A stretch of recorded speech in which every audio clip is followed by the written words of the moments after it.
Not talking. Yosh. What's happening? Hypothetically, it was happening. Oh, it's not happening.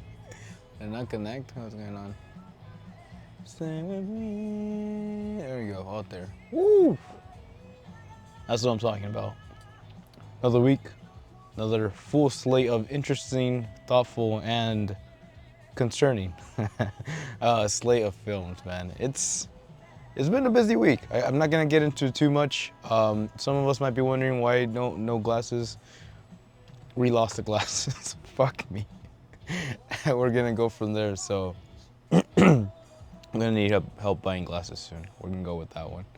I'm not gonna get into it, but I think I'm starting to understand what's been happening with those. And damn, man, can't meet any nice people around here.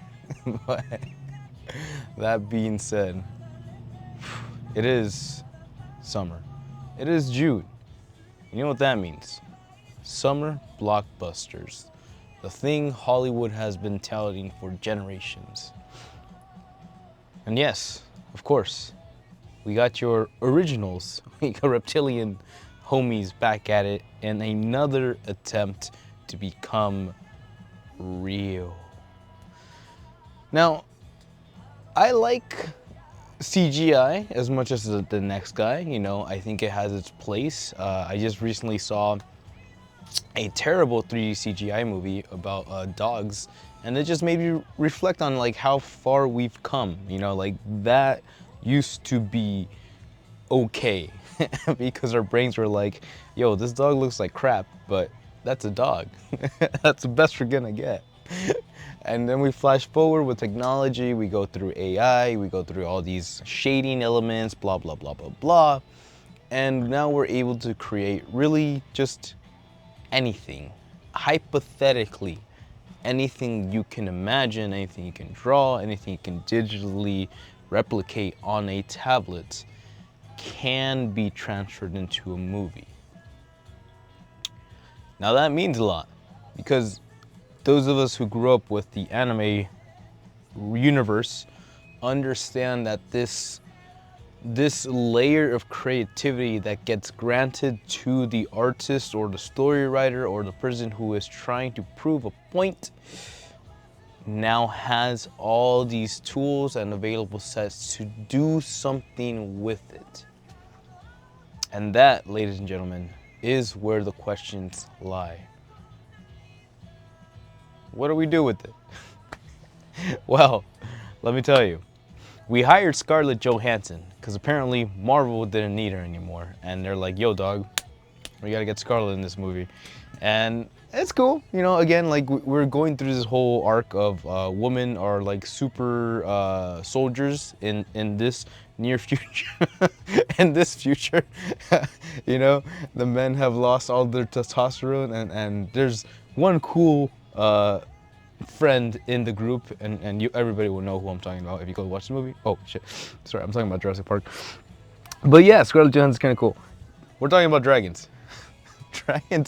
Dragons is a good one. Again, we've been going through Disney trying to push out these remakes, this live action, essentially regurgitating content that they've made before with the hopes of hitting a newer audience or a younger audience or a audience who just does not give a fuck. And it's working, apparently, because Universal gets the note from Disney. They see how much money they're making and they go like, damn, we could do that too. And so they did. And we get this baby, How to Train Your Dragon. Now, I wouldn't say I'm the biggest Train Your Dragon fan, but I do remember, I think this was one of the earliest like date movies I went to go see with someone. And so like I remember things, but I remember them differently, and it's like so that's kind of where we get to this point of like, okay, it has been enough time. Like that was a long time ago. And if you really want to be honest about it, this whole series has concluded, I believe. They have a complete finale to How to Train Your Dragon. I believe it was 4 films all day, every day. And there is a end game that we're gonna get to if we're gonna go down this route. But again, the question, how do we do? Well, we bring in Gerard Butler. Yes, we do. We bring in Mr. 300 Spartan himself to be like, yo, I got a son. He's not really son material, but he's a son. But he's not my son. Something like that. Something like that. Halfway through the movie, he gets all salty. And yeah, it's interesting because I do remember this movie just being more of a like, I guess cautionary tale is a way to place that one. The idea of like I would assume, generations are different, times have changed, but I would assume that at a certain adolescent point in their life, every young man hits enough testosterone in their lives that they start to question so much that it becomes second nature to start being like, yo, why are we doing this? And that, in my humble, honest opinion, is the creation of man. For better or worse, you have a brain that is in the universe who is constantly questioning, why are we doing things this way? Whereas any other, let's call them sheep people, would just go with the flow and follow what is happening and just be part of the circle because they need some validation, or they need to be loved, or they're looking for something more within that group that they're just not finding by themselves, which is why we put a lot of effort into self-development. Please. So, this guy though, they call him Hiccup. Hicks up a lot. He is different. For all intents and purposes, there is a different viewpoint in his universe. And while you can argue that it's within his right to go full ham against these creatures who have done not much in his timeline, but attack, destroy, and terrorize, it would make sense for, let's call it, this testosteroned up teenager to be like, oh, I have all this energy, I need to go use it on whatever is hurting me and my people. And the unfortunate thing is that as young gentlemen, as young children, right? Anybody, any humane thing, we are just learning the environment. So if this fresh mind is gonna be shoved with ideas of like, oh, this group of animals are no bueno, bad hombres, let's go ahead and shoot them out. Or let's go ahead and raid them, and let's go be Vikings and raid these people, blah, blah, blah. It gets a little iffy. And thankfully, this young gentleman named Hiccup has the wisdom, right? He's a young lad, but he's got a good head on his shoulders, great heart. He has the wisdom to kind of take a step back and try to analyze things. Again, he's lost one of his parents, allegedly to I would say dinosaur. I was thinking about Jurassic Park. Allegedly to a dragon attack, but he chooses to take those emotions in a different form, right? Where any hyperly salted, raged out person could use all that anger for damage and for hurting and retaliation. At the end of the day, the wisdom in that is that by doing the same thing as your enemy, you become no better than the person you chose to defy. So you really gotta take a long look in the mirror at that point. And thankfully, this young lad is steps ahead of that mirror, and he's able to reflect on these moments and convince himself that there is something else to be done. That this does not have to be the only path we take. And yeah, maybe you might be able to be like, well, the reason he is that way is because he is his son's, Gerard Butler's, the chief's son, and all these imposing views that have been placed on him naturally would be shoved off by the, let's call it the male challenger mindset, the mindset of like, I see what you're selling me, but I'm gonna do it this way, and hopefully it works out better. And that is the thing. Yes, that is why men suck at certain points. We have a certain pride. It is a pride, but at the same time, it's like a misplaced pride. If there was less of like a, oh, I need to do this, and more of like a, well, here is the reason why we don't do these things, in more of a statistical reasoning rather than emotional reactions. We look at the facts, we look at the numbers, we look at the future implications of the actions that we take, and we make the wisest decisions that we can. That's called fate. But I like it, man.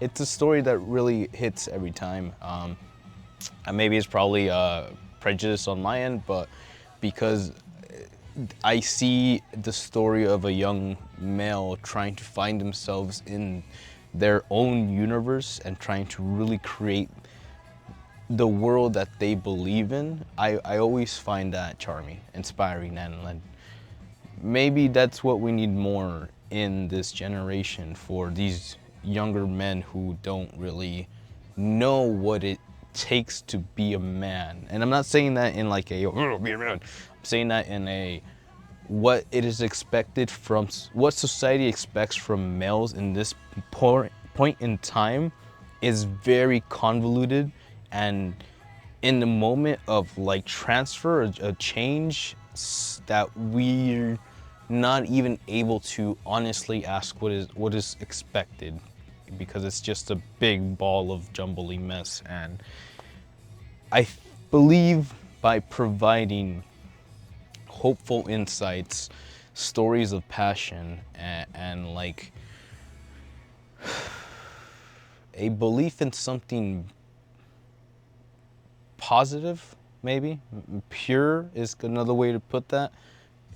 It gets harder to stay pure because all adults end up losing innocence, but keeping that childlike mindset and heart of being able to still love and care, even though you know that pain is a result of investing too much of yourself in anything. So it's a lot. It is a lot. And fortunately or unfortunately, depending on who you are out there, this is definitely not the end of Hiccup's story. We got more movies in the future. This is a franchise in itself. It has had a CGI, and now it's going full action, and now we're gonna see how they improve as time goes, and or if they can bring that magic back.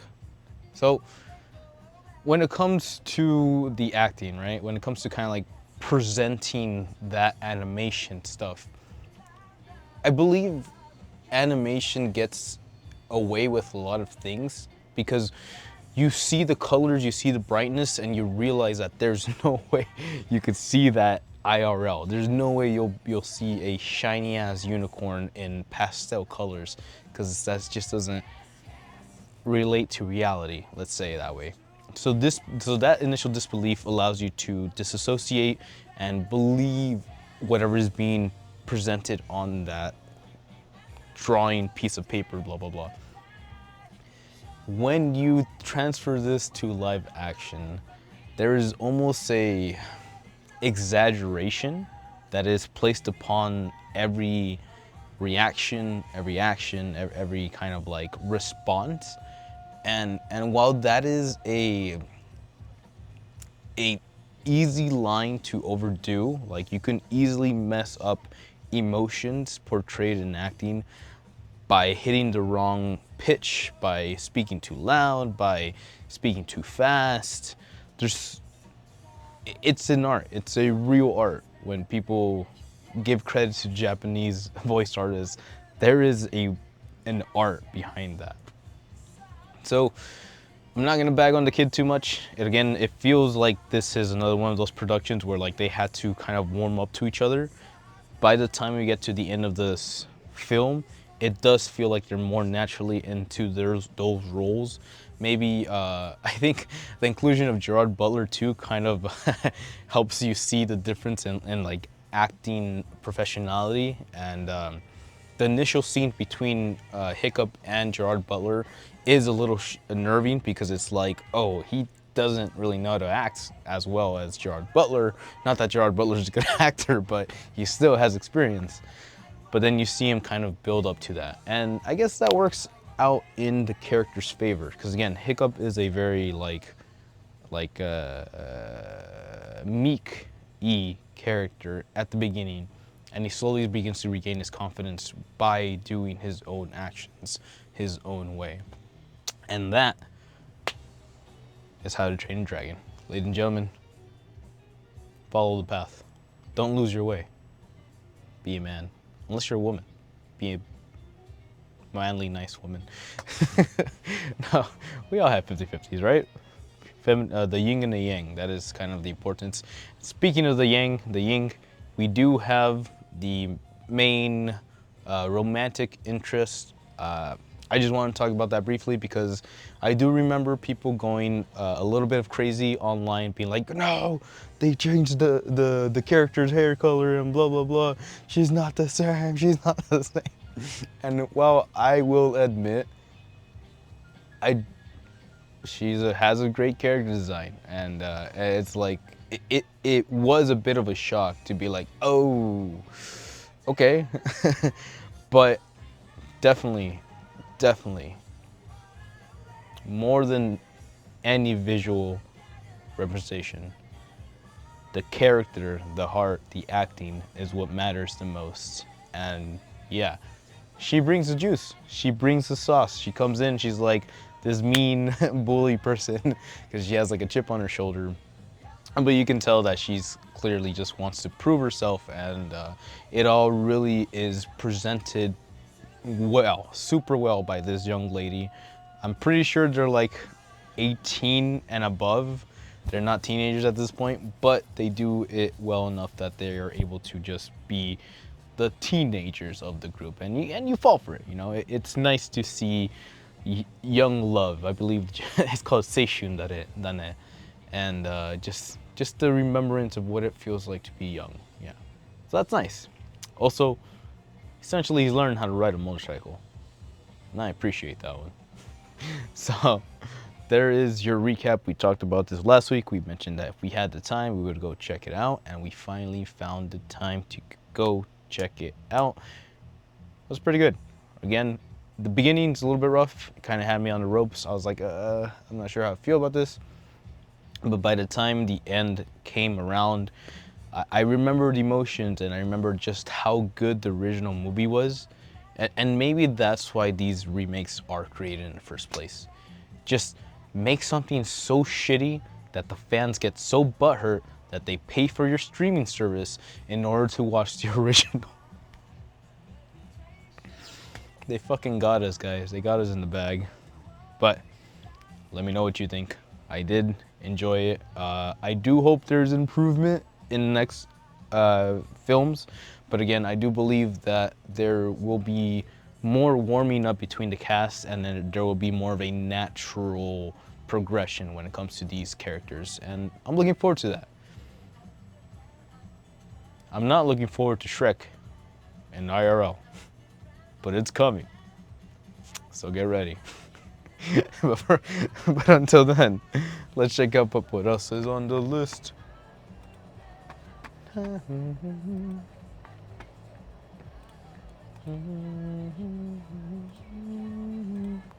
Whoa.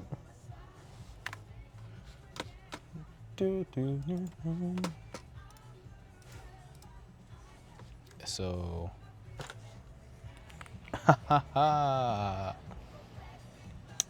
28 years later, Alex Garland is an interesting character. You see, from where I saw him, from where I started paying, so from where everyone started to shout his name was around what I believe was the Civil War movie. That's that film about how California, Texas band together and fight against Washington, and it is a Civil War Part 2. Not unlike most things to these days. And then we started getting Warfare, which is again Alex Garland, adding guns to people and like a Battlefield-esque scenario. And then we actually went back in time and we watched 28 Days Later in theaters. That was actually really, really good. I like that one a lot. Turns out that's Alex Garland as well. So this guy has history when it comes to shooting people, making gory moments or gory scenes, and bringing in a sense of, let's call it music, let's call it some flavor, a little bit of salsa. And that's interesting because we have the original, we have where all this started from, 28 Days, this kind of like search for humanity at the end of the universe, right? And then I didn't watch 28 Months Later, but that exists. I'm putting that in a pocket for a rainy day. And now we have 28 Years Later, which is essentially, what do I want to say? Essentially 28 years later since the last, since the original film, which is quite a journey if you really want to think about it. Now we got 4K cameras, now we got better guns, and now we got sicker music. So how does this do? When we talked about this last time, I originally kind of gave the vibe, the initial vibe that we were getting a Last of Us story, essentially, right? Because, because essentially this is The Last of Us. I don't think for a second now that Neil Druckmann had that foresight to be like, yo, I'm gonna make a sick ass story, blah, blah, blah. I think it was just really inspired by 28 Days Later, and there's nothing wrong with that. There's nothing wrong with that. But we can't expect something that is inspired by another thing to be, let's call it, as consistent, right? Especially if we have things that's like years in a distance, right? We've had this zombie culture, The Walking Dead. For me, it was High School of the Dead. Just a point in time where Resident Evil, the movies were there every year, and then just all these other interesting storylines. And to come back to this is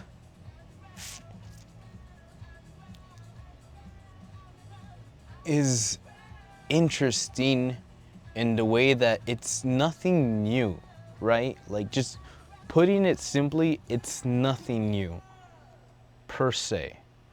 New characters, new families, new zombie types, but it's nothing we haven't seen before, specifically coming from Sony properties. And then we have some cool moments, you know. We primarily, these dudes use bow and arrows.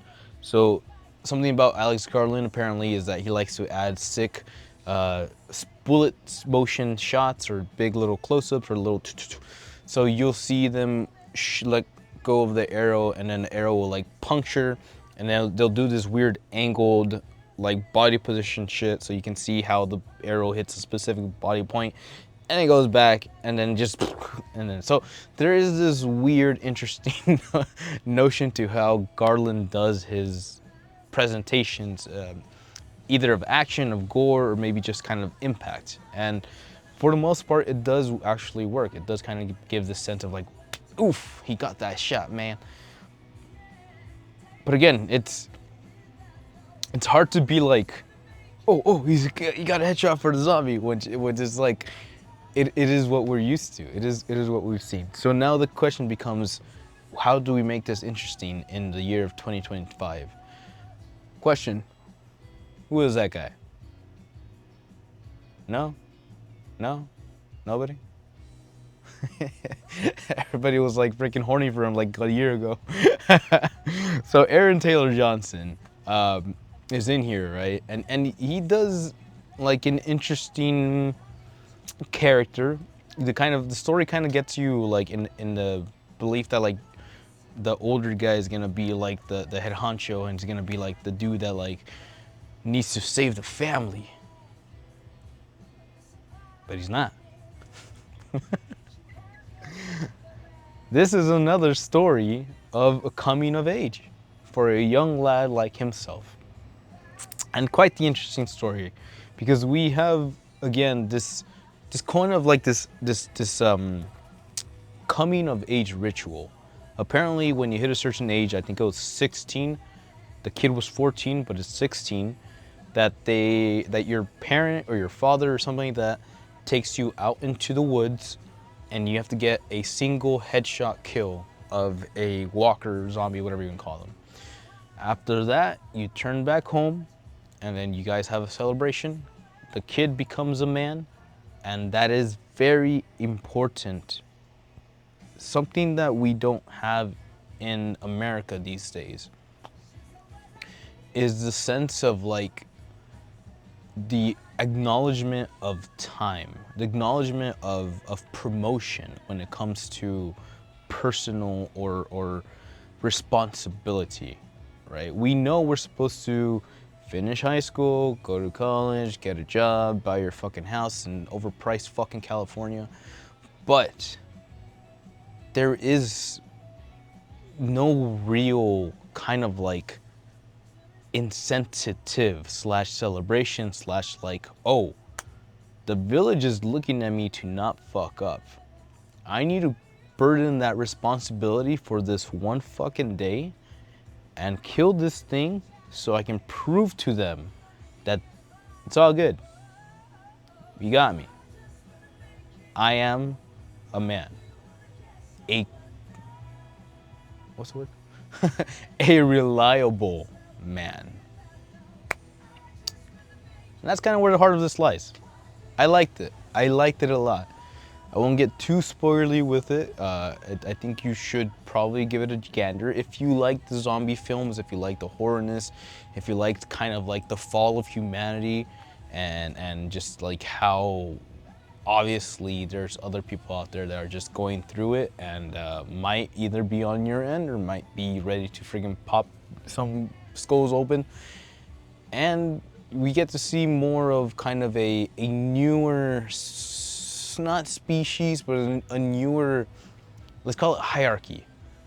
Yeah, and how that kind of affects the surrounding areas.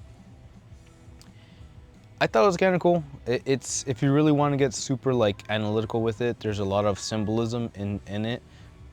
We get a small spoiler, but we get a super cool cameo from Ralph Fiennes. If you guys don't know who that is, that's okay. If you guys do know who that is, the menu, the guy who is the head chef for the menu, so fucking good. But he pops up, he's like there, he's hanging out. You're allowed to kind of like make your presumptions about what this guy is, what's his little shtick. Clearly, the village has certain thoughts of who he is and what he does. But in a world filled with unlawfulness, who is left to be weirded out? You know, who is left to be a weirdo, you know what I mean? When the whole world is so skewed and fucked up, what is left, what could survive not being weird at the end of the universe? So this kid does his best, 14 years old, not that smart. I was a little salty for him. I think that's kind of natural, like seeing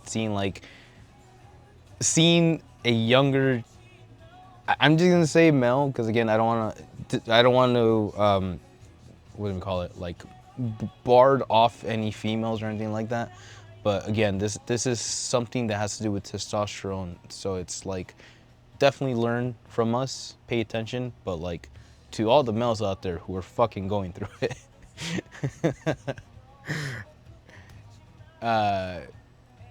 it's frustrating. It is frustrating, and I think that's part of it too. You see the father just kind of be like, "Yo, man, no." And even then, though, but like he's not a great guy. Let's leave it at that. The father is not the best person. We all know that our parents, our caretakers, are human beings in our lives. There's no possible fucking way that they could be 100% nice or good or perfect or blah blah blah. No human could be perfect in this fucked up universe. But there's some people who are actively not trying to be better, and that does create a disappointing scenario where it's like, okay, well, we understand why you're doing this now, but where is the goal? Where is the life? Where is your vision for who we will become, and why isn't only like on you? And that's personal. That's very personal, especially when it comes to being a father. I feel like just being a parent is a really hard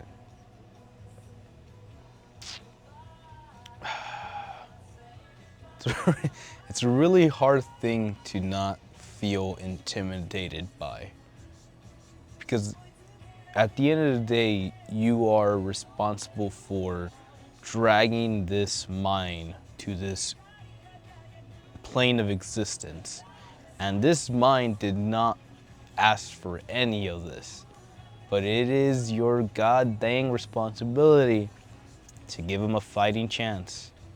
So stay safe, use protection, and don't any zombies. I know what I said. Well, we'll see. 28 years later, pretty interesting. Story of a kid becoming a man, finding the value of life and understanding what it means to let go and what it takes to become a man that walks your own path. That's probably my favorite part. Slight spoilers, right? But somewhere around the film, the kid goes like, "We're good, we're done here. But me, I'm gonna keep on walking just a bit further. I need to know who I am." And I was like, that fucking guy, he's gonna be a man. Stuff like that is what gets me like, yeah, we need that. We do freaking need that. We need more inspiration to these dudes who, like, again, clearly are in a different universe. The fucking landscape and the social climate of what the fuck we were 10 years ago, 15 years ago, 20 years ago is nothing compared to what we're doing today. And technology just moves so much faster than what we are capable of doing that it just really like muffles all the important things. It kind of dilutes what really matters in relationships, in finding one another, in finding an intellectual that will challenge you, but in a heartfelt, positive way. There's so much that we don't even know about personal relationships this generation because they're just not emphasized enough. And I'm not saying that we need to do that, like we need to just go full in, like catering to the kids and all that, or like teaching people how to act like humans again, but shouldn't we? Shouldn't we fucking teach these young generations to interact in a healthy communicative sentence without fucking yelling chicken jockey every 5 fucking seconds? Not that I mind, but just saying. That's where we're at with that. So thank God there's still some kind of like something to lean on. Alex Garland's kind of been out there, kind of been doing stuff. Don't get me wrong, I enjoy uh, Black Widow as much as any other person. I enjoyed Ballerina as much as any other person, but I don't think that's what we want. I don't think that's what we need. We saw Ballerina not make as much money as the John Wick films wanted it to make it, but will they actually like do something about Ballerina to make it look like a better story, or will they do just fucking force Keanu Reeves to keep on doing flips and shit? And that's where this all lies, man. That's where it kind of ends up being. Like, we're trying to present something to people who aren't even in the market, part of that market, but because it's all that is being plastered and pushed and sold to us, the people have no choice to fucking eat it up. And then the fucking market gets that message and they go like, oh, people love this shit, let's just fucking make more. And well, that's where we're at. Numbers don't lie. But there's a lot more female Disney fans than there are male Disney fans. I'm gonna go on a limb and say that. I'm just gonna say it. I'm not gonna mean it, but I'm gonna say it. Star Wars does not count. So, 28 years later, needless to say, I'd like to check out 28 months later. And while I would have liked to see it beforehand to kind of know what I was getting into, walking into this and understanding what the point of this was and what it was trying to tell us made me expect more out of this series. I was blown away by the first movie, 28 Days Later, because it really was a showcase of everything that is zombie pop culture and just how much we learn from the British in this film and how that kind of became like our pop culture. Britain really led the zombie apocalypse pop culture, the craze. And that's crazy because I don't think Britain's done much in a couple of years for the universe. But that's there. And there is also that kind of that culture from them. So there is a bit of dissonance when it comes to, like, say, Americans thinking in an American limelight while we're in the British universe. But I like that. I really like being in a different setting and like trying to force yourself to assimilate to what the people are and what this means to them and where they go from here. So, again, light spoilers. This is not the end of your boy. He will be back. And I'm kind of excited because this could be like the beginning of a really intense franchise where like it becomes the kid just becoming the man or something like that. And if there is like super heavy like foreshadowing, then maybe we get that final showdown between the pops and the son. It's pretty intense, huh? Pretty intense. That's called the Oedipus complex. Check it out. Google it. It happens. Oedipus complex, whatever it's called. But hey, not too bad. I would give it a solid 5 out of 7. I think it is a perfectly fine film. The action is kind of intense. The story is pretty good. I will probably say that the writing is probably my favorite part of this. I did enjoy the character of the young dude just trying to like do something, and clearly he's not the greatest, he's not the best, he's not the smartest, but he's trying, and he's out there doing good stuff. So to all the little dude out there trying to find their way, Godspeed. But hey, Saigon, we go. That's disgusting. Speaking of regurgitations,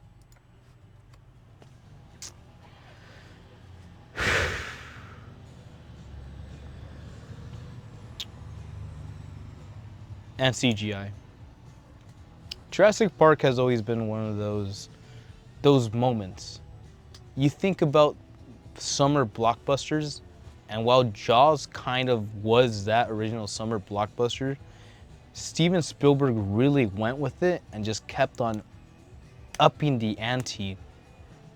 And by the time we got to the original Jurassic Park, we had hit a certain sense of storytelling, immersion, belief in magic. Because Steven Spielberg did that.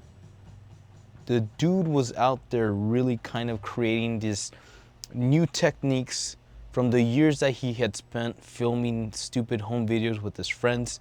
He brought all that knowledge and he did something fresh with it. And in a point where there were no computer generated clip arts, let's call it clip art. There was no copy and paste for the CGI. They had to go practical. They had to go practical with the set designs, with the moments, with all the scenes. And it brings something to, oh, there's that one man. There's that other man, that's pretty cool. It brings something to the table that really was unheard of. This sense of terror, not from a, let's call it a ghostly apparition, not from a supernatural being, not from something that you couldn't necessarily see or detect or feel, but from nature's own back pocket. And that has always been the beauty of Jurassic Park. The fact that we as humans are so stupid, and yes, we fucking are, because we just created AI, that we would be willing to create our own demise if we could sell it for profit. Tell me I'm wrong. Because the unfortunate truth is that bigger is better. And that's not true. It's just what everyone tells themselves. To feel more endorphins, to feel more neural plasticity when it comes to watching these films. And how do you do that? Simply adding a bigger boom, simply adding a bigger step, simply adding more teeth, simply adding more fucking arms, simply adding a fucking 5 head for a dinosaur. And again, I'm not saying that these things don't work. You see this dinosaur in the screen, the universe, and you're like, okay, yeah, it's there. It's there. But it's something missing. Something doesn't hit as well. Yes, there are scary scenes. Yes, there are like spoopy moments. Yes, there is Scarlett Johansson out there with a fucking gun. But I think we've already seen this before. I believe I'm reflecting on Kong Skull Island and just Predator and stuff like that. We've seen this before. We've seen the ultimate badass unit of private militia that are the only ones that can get the mission done. However, by the time we get there, we realize that the mission wasn't fully debriefed and they lied to us and now we're gonna get killed. Whoa! We've seen that before. And I'm not saying that's not cool. I'm not saying that's always fun. I'm not saying you're not gonna have a good time watching Scarlett Johansson be Scarlett Johansson, Black Widow, for 5 minutes. But I was walking out of that movie theater and I heard some dude in front of me go like, yeah, I don't know, man. Just that first film just had such like presence. It just did things right. And yeah, at the end of the day, I just, they keep on wanting to give us more, like more dinosaurs, more shittiness, more this. But I don't think more is what got us interested in the first place. It was, in my humble opinion, it was Spielberg's creativity, his hunger for not necessarily knowledge, but for making the impossible possible. And in a time where it wasn't as easy as fucking hiring a 3D animator to put a dinosaur in a film, he had to really think about how to present this moment, this monster, this terrifying being in those scenes. And when you watch the original Jurassic Park, everything almost feels like if it's like found footage-y almost. Like you're following the crew and at any point things could go wrong. And that was such an original feeling, aside from Blair Witch. But it made for something different, something new, something that kind of gave us a chance to step back and be like, whoa, shit, this is fresh, this is different. Like, who came up with this? Steven Spielberg. And well, it's another Jurassic Park movie. I would say you're more than allowed to kind of like be excited for this. I think it's got a decent plot. Like it can do things. The characters are kind of cool. They do another thing of like what I can't really stand is when they try to copy freaking the original movies, like almost beat by beat. And what I mean by that is that they introduce children again into this island, which, why? I get it, they're children, but at the same time it's like it almost feels like a cash grab to be like, oh, we need more kids because the first one had kids in the movie, and like, yeah, you could probably do it, and like, yeah, we've had a kid in there since the other movies, but at the same time it's like, this was supposed to be a heavy secret Black Ops mission from Scarlett Johansson and her crew, and we're expecting like these badass military people and shit, and then now we gotta babysit. So it's like, what are we doing here? I thought we had a plan, but apparently we're just following Steven Spielberg's design, because clearly the GOAT knows what he was doing, and now we're just chasing the vibe. So that's my unfortunate kind of reflection on this. It is fine, all right? It is fine. You know, if you like dinosaurs, by all means, go watch the dinosaurs. They look great. It's Universal's flooding money to go make these dinosaurs look Steven Spielberg-y approved. And that's where it is. So, will we see more? I'd say yes. Dinosaur. I'd say yes. I think we'd have more sequels from these guys coming up. Again, they just really want to make their money. Will Scarlett Johansson come back around? That is, I think, the bigger question. If she enjoyed herself being in here, and if she plans on being in the next 3 films, kind of how Chris Pratt was in the last 3 films, then yeah, maybe she did this for the paycheck. Maybe she did this because she has some kind of like, some actual like inspiration and she wants to be a dinosaur hunter. Or we'll see. But I hope it gets, I don't know. I don't know what else to say about it. I think it's solid. I think it stands on its own. But it just feels like we don't really know what we're going for these days. We're just trying to hit all the check marks and make sure everybody's happy. But while doing that, we lose the whole point of trying to create this narrative of what it means to be the bottom of the food chain, and how much of a cautionary tale it is for one to stop pretending we are the ultimate beings in the universe. We're good, but we're not that good. So, with that, with a heavy heart, with some big ass dinosaur doo-doo, that's a Jurassic Park 3 reference. Go check it out. It's been an interesting week. I've liked it. Yeah, I think it's gonna be interesting these couple weeks. F1 is coming out soon.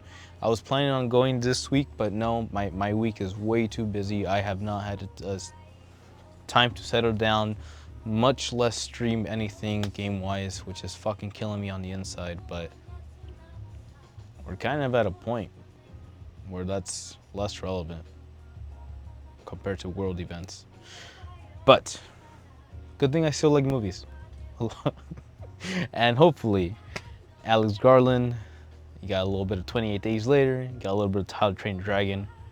We'll keep on ushering this new wave of like inspirational men.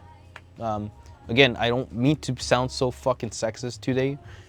I'm just saying that like ever since Lilo and Stitch, it has not been okay.